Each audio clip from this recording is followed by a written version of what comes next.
બસ પછી એક બાકી એ છે ખાલી કે પરને જાણતો નથી પણ જાણનાર જણાય છે. બસ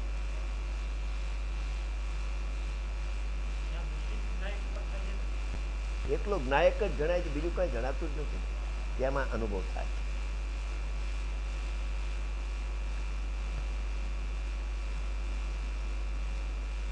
11 ભાગ છે એ વાંચવા જેવા છે. બાળ ગોપાળ સૌને જણાય છે.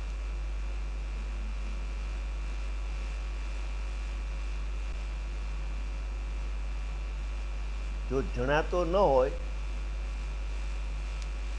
તો પછી જણાય જ નહીં.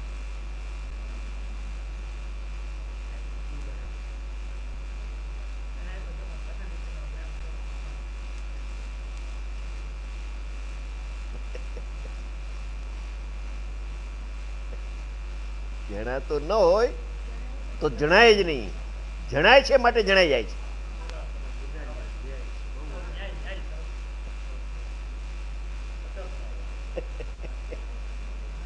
જણાય છે માટે જણાઈ જાય છે.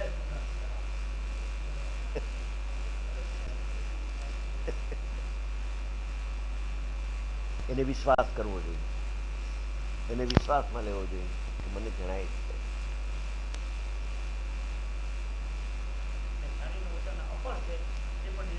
નિર્ણય થવો જોઈએ.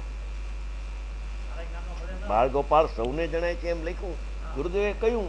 પછી શું? પછી એના ઉપર વ્યવહાર શ્રદ્ધા રાખવી જોઈએ. વ્યવહાર શ્રદ્ધા પછી નિશ્ચય શ્રદ્ધા. હા, એ મારી દોષ છે, મારો દોષ છે, મારો હું સ્વીકાર નથી કરતો.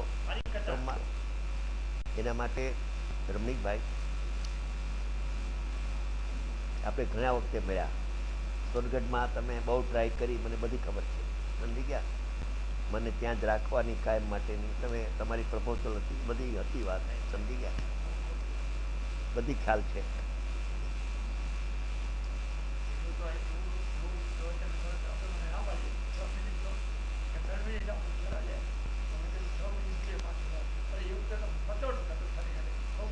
પછી આ બાબતમાં જ્ઞાનીઓ એમ કહે છે કે તને વિશ્વાસ નથી આવતો, બાકી ખરેખર તો તને જણાઈ ગયો છે.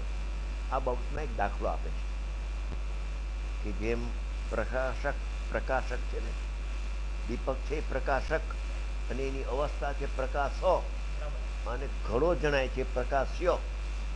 3 ચીજ થઈ: પ્રકાશક, દીપક, દ્રવ્ય.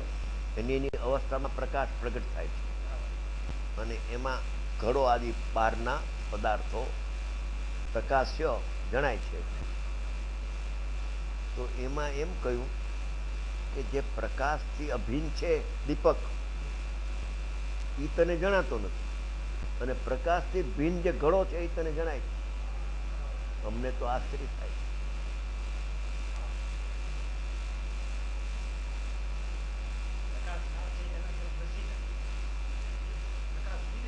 ભિન્ન છે નહીં, ભિન્ન અભિન્ન ઉપર આધાર છે.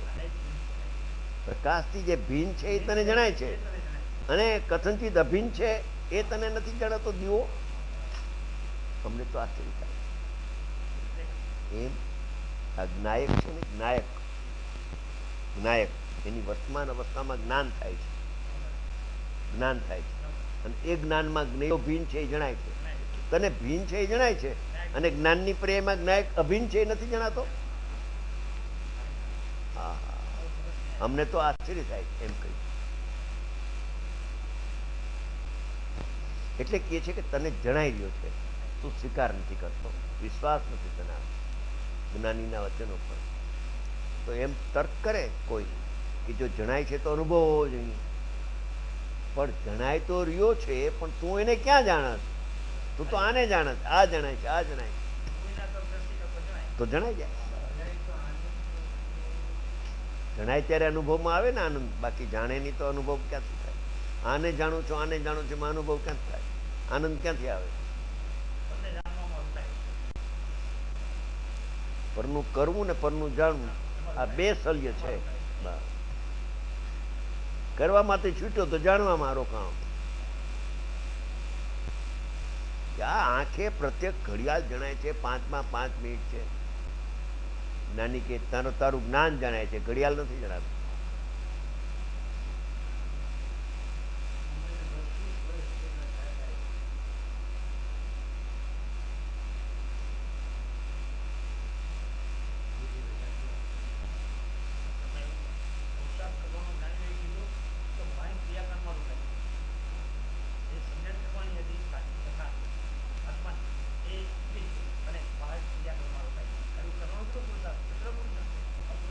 અને પછી કહ્યું તું જાણનાર છો, કરનાર નથી, તો ક્યાં રોકાઈ ગયો?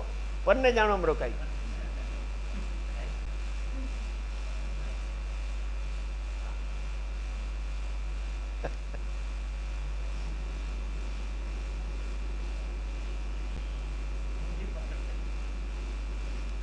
હા હા હા.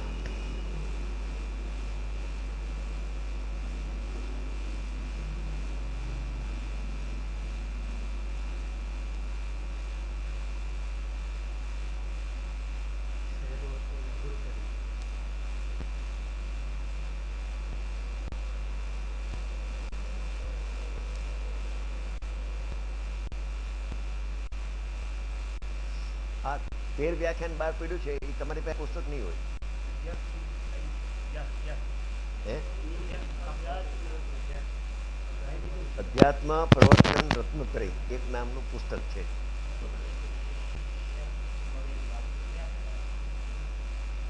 હા, તો તમે ઉઠો તો યાદ કરજો. હું આપું છું. હવે 2 કોપી પડી છે બસ, બાકી તો મળતા નથી, ખલાસ થઈ ગયા. તમારા નસીબે રહી ગયું છે તો આપી દઈશ. પણ શરત એ છે કે વાંચવાનું છે તમારે. વાંચન કરવા માટે આપું છું, કબાટમાં રાખવા માટે નથી. પછી એક જ વખત વાંચવા માટે નથી, અવારનવાર વાંચજો, એ મારી ભલામણ. પણ એક વખત તો વાંચજો જ, પછી તમને રસ આવે તો વાંચ્યા કરજો. વાંચજો એમ નહીં, વાંચ્યા કરજો જિંદગી આખી. એવું પુસ્તક છે.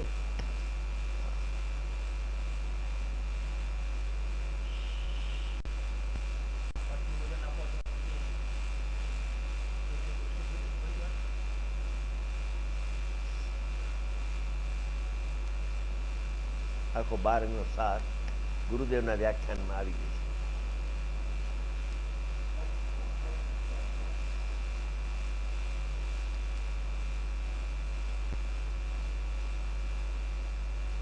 એક મિનિટ બાકી છે, જો 5 મિનિટ.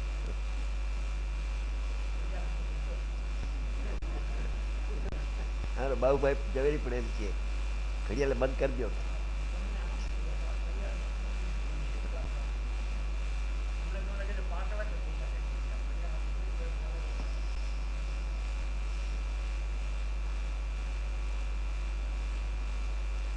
બોલવામાં થાક લાગે એટલે ટાઈમ ચેક કરાવે.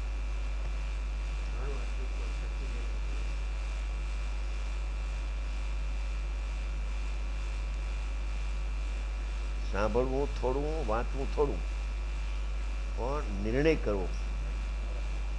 જાજુ વાંચીને જાજુ સાંભળીને જો નિર્ણય ન કરે તો બેકાર, તો એનો કાંઈ અર્થ નથી.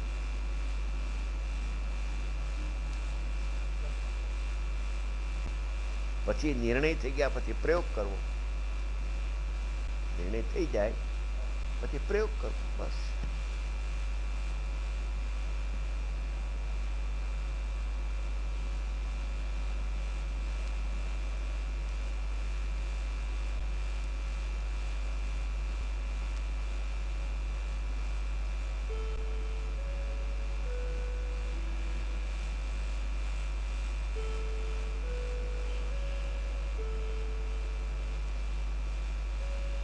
ગુરુદેવ ખુલાસો બહુ કરી ગયા, ઘણો ખુલાસો કરી ગયા. આ પુસ્તક છે ને, એમાં તમને શું કહું, તૃપ્ત થઈ જશે. શું કહ્યું? તૃપ્ત થઈ જશે. બધું મળી ગયું એમ તમને લાગશે.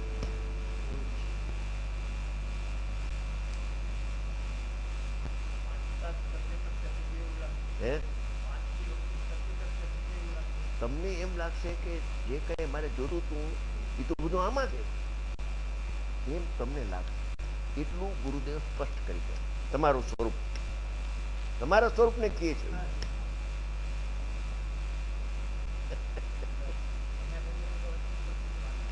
એવું પુસ્તક છે, મને તો બહુ પ્રિય છે. હું તો ભલામણ કરું જ બધાને કે વાંચો. પેલા 11 ભાગનું દોહન એમાં આવી ગયું છે. 11 ભાગ વાંચવા જેવા જ છે, પણ ટાઈમ ન મળે તો આ વાંચવું. પછી 11 ભાગ તો ચાલુ રાખવા જ, વાંચવા બંધ નહીં કરવાનું.